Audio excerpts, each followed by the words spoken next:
Niining panahon nga ang putling ebanghelyo gihagis sa mga hiwi nga pagtulunan. Kinahanglan mo barug ang mga tinunan ni Kristo sa pagpakigbisog sa paglaban sa pagtuo, nga magkausa ug alang sa tanang panahong gihatag sa Dios ngadto sa iyang katawan.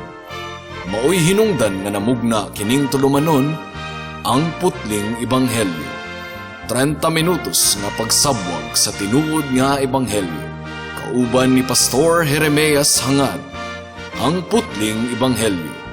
Tulumanon nga gihatod kaninyo sa Herald of Grace Radio Ministries Philippines. Ang putling ebanghelyo. Ang putling ebanghelyo. Ang putling ebanghelyo.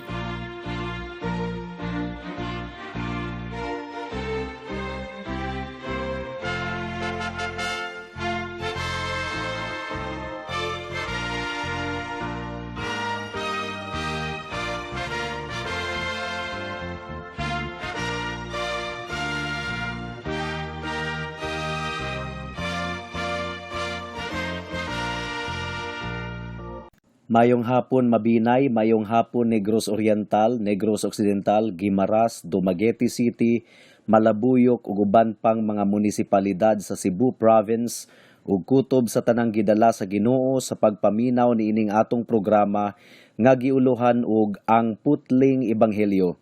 Kini ang inyong igsuon ug higala sa kahanginan si Pastor Jeremias Lauri Hangad sa Herald of Grace Radio Ministries Philippines. Diniyugan sa iglesia nga nag-sponsor niining atong programa, ang Salitran Covenant Bible Church sa Barangay Salitran, Dakbayan sa Dasmariñas, probinsya sa Cavite. Ang atong teksto ning takna sa kahaponon makita sa mga buhat kapitulo 20 bersikulo 13 hangtod sa 16. Ang giingon diri: Miuna kami gikan ug milawig ngadto sa Asos aron among hapiton si Pablo, kay mauman kini ang iyang gitugon kanamo kay nagbaktas man siya pag-adto didto. Sa iyang pagsugat kanamo sa Asos, gipasakay namo siya ug mipadayon kami sa Mitilini. Gikan didto milawig kami ug sa pagkasunod adlaw miabot sa atbang sa Kiyo. Paglabay sa usa ka adlaw miabot kami sa Samo ug sa pagkasunod adlaw midangat sa Milito. Mihukom si Pablo nga mulabay lamang sa Efeso aron dili siya malangan didto sa lalawigan sa Asya, kay nagdali man siya aron makaabot sa Jerusalem sa adlaw sa Pentecostes. May the Lord bless the reading and hearing of His word. Sa kungano nga gipili ni Pablo nga mag-land travel nga nag-inusara mga kahigalaan, kaysa musakay og barko kauban ni Lucas ug sa mga kaigsuunan, wala kita masayod.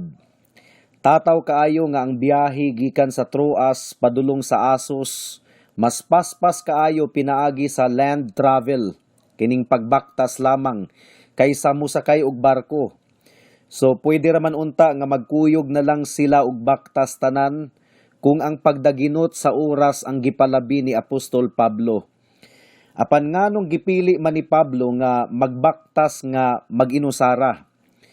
Wala giingon sa atong teksto, apan nagtuo ko nga gusto lang ni Pablo nga mag-inusara sa pagbaktas aron makaampo siya sa Ginoo og duro samtang nagbiyahe siya, ug aron makapamalandong siya og duro mahitungod sa iyang pagduaw sa Jerusalem. Tungod kay kung duna siya ay mga kauban sa iyang pagbaktas, dili gayud siya makakonsentrate sa pagpamalandong ug sa pagampo. Ang giingon sa manunulat nga si Warren Wiersbe, paminawan ninyo mga kahigalaan, while Paul loved the fellowship of other saints, he knew he must get alone with God and seek His mind.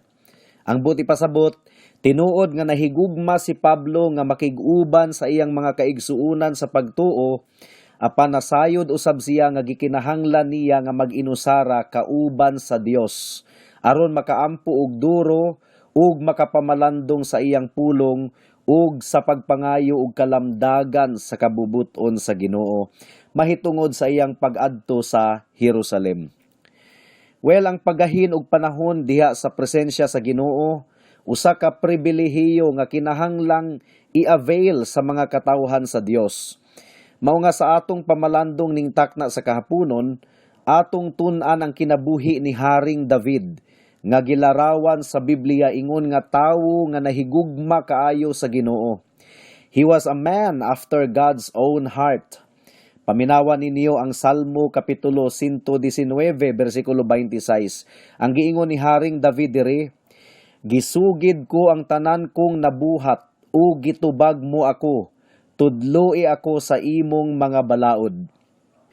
Ang kalibutanon nga mga tawo, mga kahigalaan, dili gayud makahuna-huna sa Ginoo. Kung makahuna-huna man sila, talagsaon ra gayud kaayo, usually kung doon nay problema. Nagkinabuhi sila nga halayo kaayo sa Dios, ug wala sila'y pakigsandurot sa Dios. Paminawan ninyo ang giingon sa Salmo Kapitulo 14, versikulo 1. Ang giingon diri, ang buang-buang muingon sa ilang kaugalingon, walay Dios. Apan baliktad kaayo ni ana ang paminsar sa mga tinuod nga magtotoo, mga kahigalaan. Ilang giila ang Dios sa tanang dapit, ug ilang gituuhan nga nagtan-aw kanila ang Dios sa tanang mga panghitabo sa kinabuhi. Ug nakigsandurot sila sa Dios, bisag asa pa sila kapadpad. Mao nga sa atong gibasa kanina sa Salmo 119, versikulo 26, nakita nato nga si David, nakig-istorya gayod sa Dios. Gidungog usab siya sa Dios, ug nasayod siya nga namati gayod ang Dios kaniya. Ug dayon, nangaliyupo siya sa Ginoo pinaagi sa pag-ingon, tudloi ako sa imong mga balaod. Nagtuo ako mga kahigalaan nga usa kini sa dako kaayong kalainan tali sa magtotoo ug sa dili magtotoo. Tali sa tawo nga may kahadlok sa Dios ug sa tawo nga walay kahadlok sa Dios. Kay sa tinuod lang, ang unang pinakaimportanteng leksyon nga makatunan sa usa ka tawo mao nga mailhan niya ang Ginoo, ug ikaduha nga mailhan usab niya ang iyang kaugalingon. Ug tungod kay ang dili magtotoo bagsak man sa unang leksyon, bagsak usab siya sa ikaduha. Wala niya mailhi ang Dios, wala usab niya mailhi sa tiunay gayod ang iyang kaugalingon. Apan ang tinuod nga magtotoo, nakaila gayod sa iyang kaugalingon. Gipakita kini sa Salmo 119, versikulo 26, kay kung wala pa niya mailhi ang iyang kaugalingon, wala unta siya muingon nga, gisugid ko ang tanan kong nabuhat o gitubag mo ako, tudloi ako sa imong mga balaod. Apan kanunay si David nga nagsusi sa iyang kaugalingon, ug kanunay siyang nagtuon bahin sa kinasuluran sa iyang kasing-kasing. Mao nga kung muduol siya sa Ginoo diha sa mga pag-ampo ug pamalandong, tinuuray gayod siyang musugid sa tanan niyang nabuhat o gitubag siya sa Dios. Mao kini giingon sa atong teksto. Ug example sa iyang pagsusi sa iyang kaugalingon, nadiskubrihan niya ang iyang pagka-ignorante ug walay alamag. Mao nga sa katapusang bahin sa Salmo 19, versikulo 26, nangaliyupo siya sa Dios pinaagi sa pag-ingon, tudloi ako sa imong mga balaod. So nakita nato sa Salmo 119, versikulo 26, ang usa ka tawo nga naggahin og oras nga mag-inusara kauban sa Ginoo. Si Haring David kini, mga kahigalaan. Ug adunay tulo ka butang nga atong makatunan mahitungod kang Haring David, the man after God's own heart, according to the Bible. Una, iyang gisugid ang tinuod niyang kahimtang sa Dios. Gisugid ko ang tanan kong nabuhat. Ikaduha, nagmaya siya sa tubag nga iyang nadawat gikan sa Ginoo. Ug gitubag mo ako. Ug ikatulo, nangayo pagayod siya og dugang pang pagiya. Tudloi ako sa imong mga balaod, matud pa ni Haring David. Mudangat na kita sa unang punto. Gisugid ni David ang tinuod niyang kahimtang sa Dios. Gisugid ko ang tanan kong nabuhat, matud pa niya. Ug mao kini ang pinakaunang pinulungan sa tawo nga naghinulsol sa iyang mga sala, mga kahigalaan. Asa niya gisugid ang iyang sala? Sa Dios, dili sa pari, dili sa confessional, kundili sa Dios.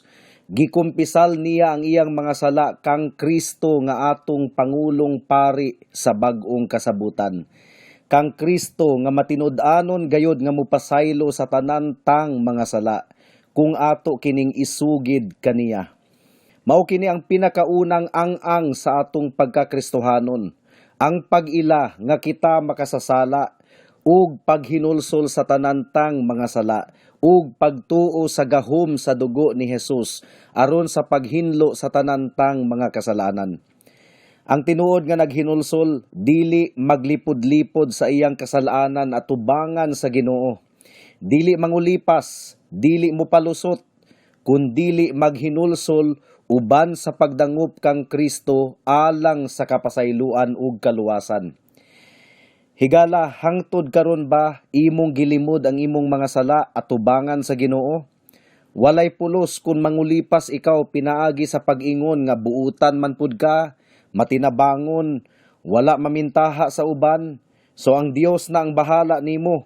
Walay pulos ka na higala, tungod kay walay buta nga matago at tubangan sa Ginoo. Nasayod ang Dios kung unsa kahugaw ang imong kasing-kasing higala.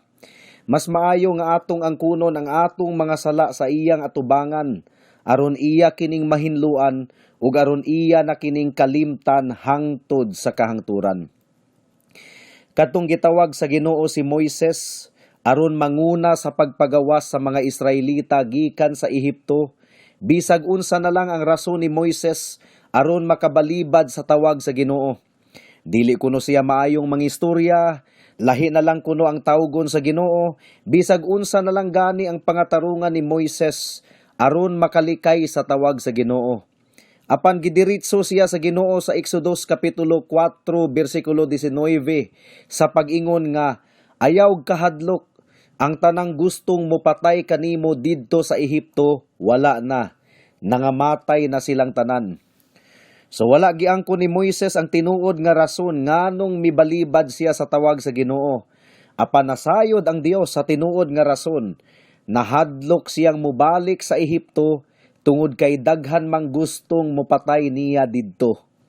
Mao nga gidiritso siya sa Ginoo og prangka nga nangamatay na ang tanang gustong mopatay kaniya. Ug nagtuo ko mga kahigalaan nga walay tawo nga makasugid sa tinuuray niyang kahimtang at tubangan sa Ginoo kung wala siya tanduga sa balaang espiritu. Imposible gayud kana mga kahigalaan. Kung wala tanduga sa Ginoo ang kasing-kasing sa usa ka tawo, magpabilin kining buta ug magpabilin kining gahi.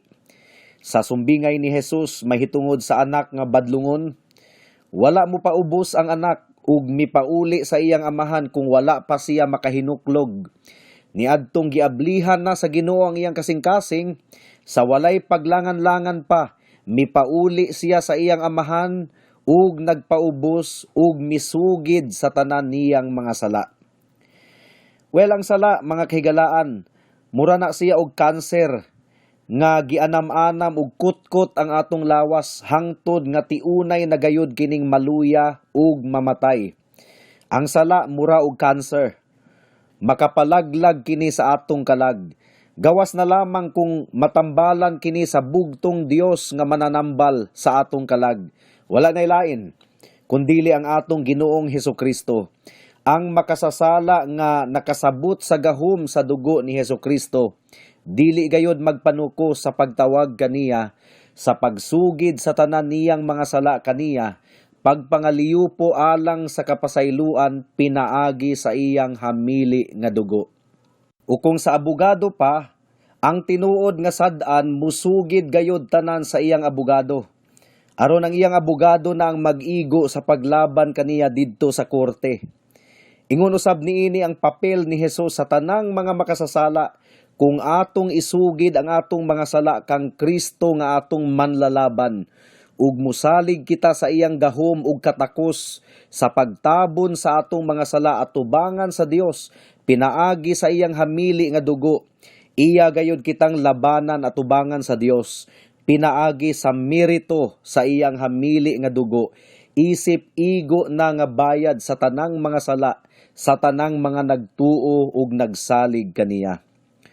ug kung sa suod pa nga higala, ang tinuod nga magtutuo dili magpakaaron ingnon atubangan ni Kristo nga tinuod nga suod nga higala sa mga makasasala nga nagsalig kaniya. Jesus, what a friend of sinners. Dili nila ilimod ang ilang sala atubangan ni Kristo. Ila kining isugid ug confident gayod ang ilang kasing-kasing nga si Kristo gamhanan kaayo sa pagluwas sa kinatibuk-an ug sa tiunay gayod. Kinahanglang wala kitay itago at tubangan sa Ginoo, mga kahigalaan. Mas maayo nga himuon natong habit ang pagsugid sa Ginoo sa tanantang nabuhat ug sa pagtugyan kaniya sa tanang dagan sa atong kinabuhi. Dili maayo nga mahimo kitang independyente gikan sa Ginoo. Mao kana ang mga taong kalibutanon. They can spend the entire day without thinking about God and without talking to Him and praying to Him for blessings and protection and guidance. Pwedeng musalop ang adlaw nga wala nila sangpita ang Ginoo, wala gani sila kahuna-huna sa Ginoo, wala sila mudangup sa Ginoo. Kung imong pangutan-on ka ng mga tawhana, kung nagtuo ba sila sa Ginoo, of course, ang ilang tubag, yes. Pero sa ilang pagkinabuhi, nagkinabuhi sila nga murag walay Dios. They are practical atheists. Mudangat na kita sa ikaduhang punto. Nagmaya si David sa tubag nga iyang nadawat gikan sa Ginoo. O gitubag mo ako, matud pa ni David.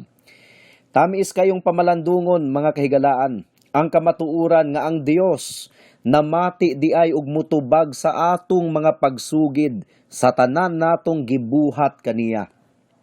Siya nga hari ug tigdumala sa tibuok universo, mipaduol sa iyang dalunggan aron mamati sa pagsugid sa iyang mga katawhan.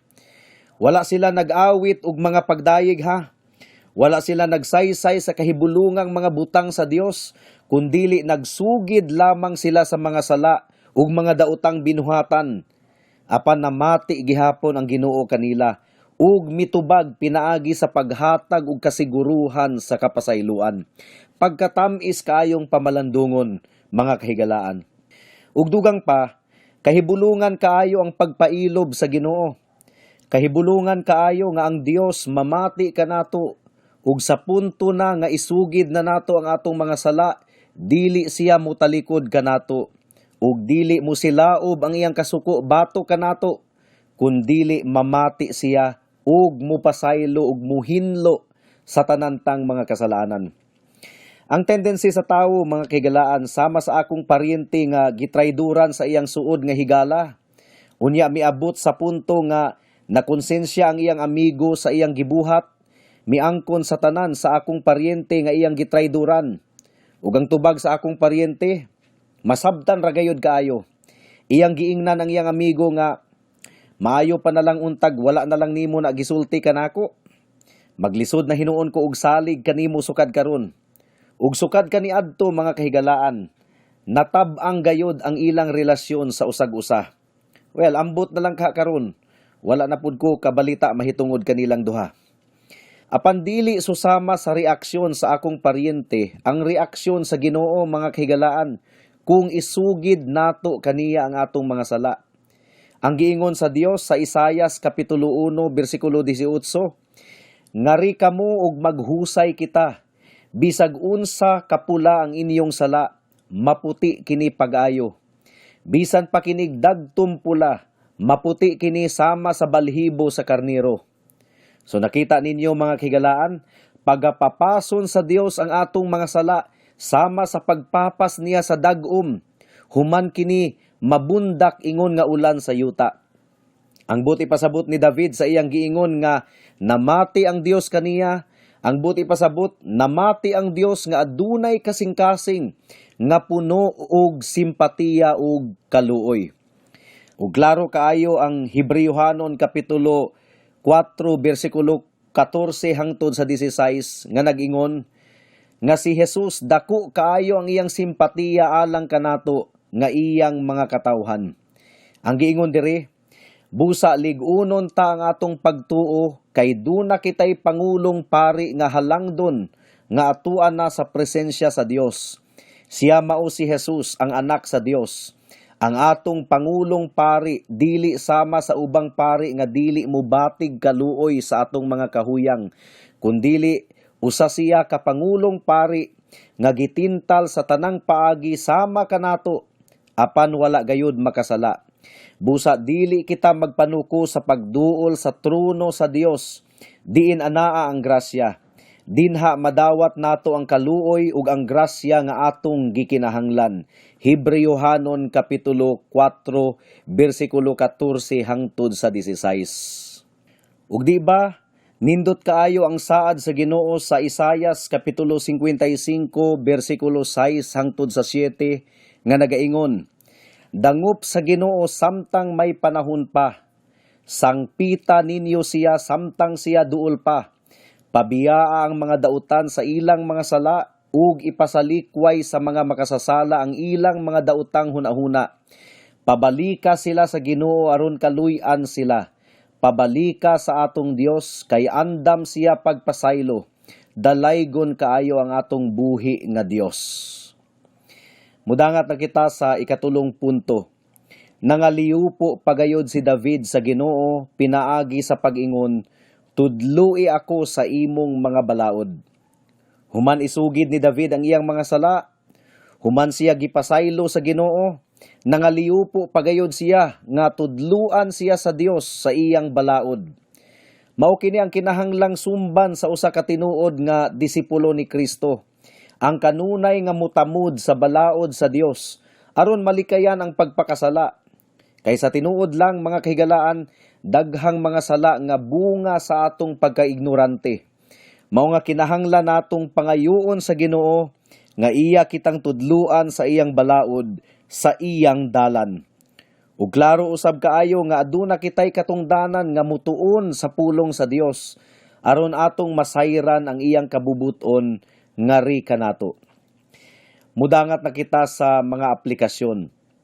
Alang sa mga magtotoo, padayon kitang giawhag o gisaaran sa balaang kasulatan nga kung isugid nato ang atong mga kasalaanan sa Dios, matinud-anon ug makatarunganon siya nga mupasaylo kanato ug muhinlo sa tanantang mga kalapasan.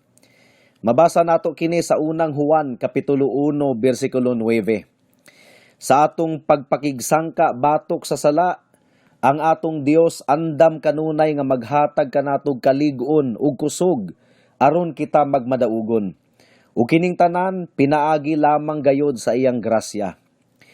Alang sa mga wala pa kang Kristo, ang katapusang mga pulong sa Salmo 119 bersikulo 26 nagaingon, "Tudloi ako sa imong dalan." Well, sa tinuod lang mga kahigalaan, gitudlo na ni Kristo kanato ang dalan ngadto sa kaluwasan. Ang iyang giingon sa Juan kapitulo 14 bersikulo 6, "Ako ang dalan, ang kamatuuran ug ang kinabuhi. Walay makaadto sa Amahan kundili moagi kanako." Si Kristo di ay ang dalan ngadto sa kaluwasan. Ug personal siyang nagtawag sa matag usa, nag-imbitar sa matag usa, "Umari kamo kanako, kamong tanan nga gikapuyan o gibudlayan, ug papahulayon ko kamo." Matthew chapter 11 verse 28. Pait kaayo mga kahigalaan, kung aduna kay grabe nga balatian apan wala kay doktor nga mutambal kanimo. Makalilisang kaayo nga moatubang ka sa korte kung walay abogado nga mulaban kanimo. Ug subo kaayo nga mupadayon ikaw sa panaw sa kinabuhi nga walay tinuod nga higala nga muunong kanimo sa tanang panahon. Ang giingon sa Efeso kapitulo 2 bersikulo 1 ug 5, "Patay ikaw diha sa kasalanan. Nahailalom ikaw sa tunglo sa Ginoo. Moabot ang takna nga ikaw mubarog at tubangan sa trono sa Dios nga maghuhukom aron pagahukman ikaw. Unsa may mahitabo kanimo kung wala kay mananambal sa imong kalag? Si Kristo ang bugtong Dios nga mananambal sa imong kalag. Pinaagi sa iyang hamili nga dugo nga giula didto sa krus sa Kalbaryo. Ang hugaw nimong kalag gumikan sa imong mga kasalanan, iyang papution." Ang giingon sa Hebrewhanon kapitulo 9 bersikulo 22, Kung walay pag-agas sa dugo, walay kapasayloan sa sala. Well, gipaagas na ni Jesus ang iyang dugo didto sa krus sa Kalbaryo. Salig sa dugo ni Jesus, ingon nga igo na alang sa kapasayloan sa imong kalag. Ug dugang pa, unsaon na lang kaano kung moatubang ka sa paghukom sa Dios, kung wala kay manlalaban? Well, dalaygon ang Ginoo, tungod kay si Kristo ang bugtong manlalaban sa mga kalag nga nagtuog nagsalig kaniya.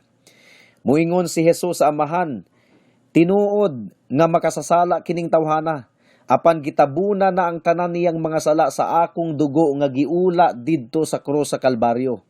Napapas na ang tanan niyang salaod.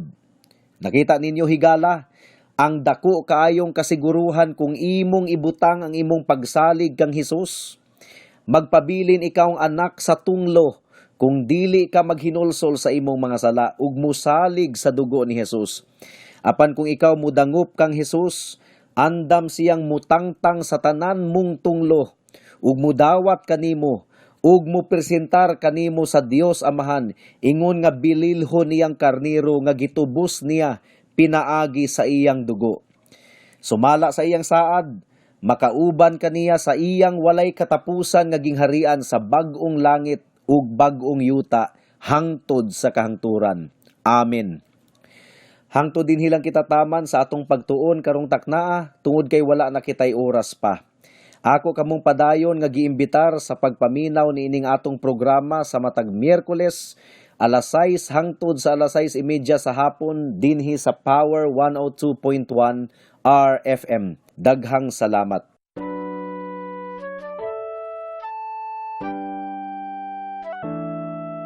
Noon ay bulag ako sa daan ng kaligtasan. Tulad ng marami, nakatuon ako sa sarili. Mabait naman at matulungin at walang kapwang inabuso. Kung kaya't ang tiwala ko, malamang ligtas ako.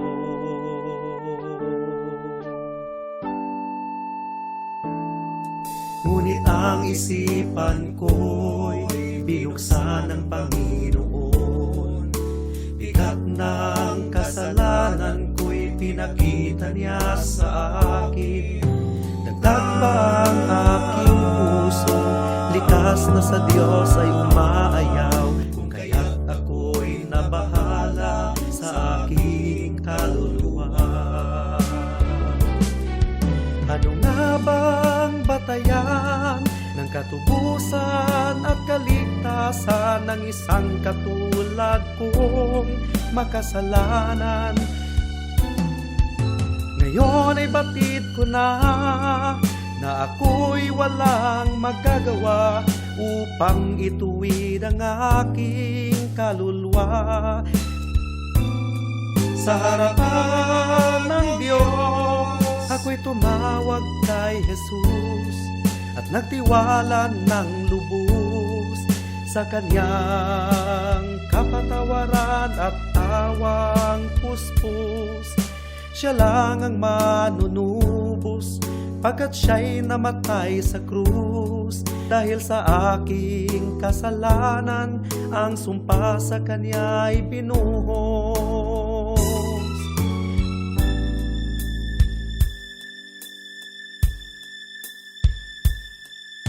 Ngayon ay tiyak ko na ang aking kaligtasan, aking nararanasan, tunay na kapayapaan. Ang puso ko'y binago niya, ang buhay ko'y inayos niya. Purihin si Jesus sa dakilang biyaya niya. Ang puso ko'y binago niya, ang buhay ko'y inayos niya. Purihin si Jesus sa dakilang biyaya niya. Alang sa dugang nga mga pangutana, mahimong mo text kang Pastor Jeremias hangad sa 0935-744-3030.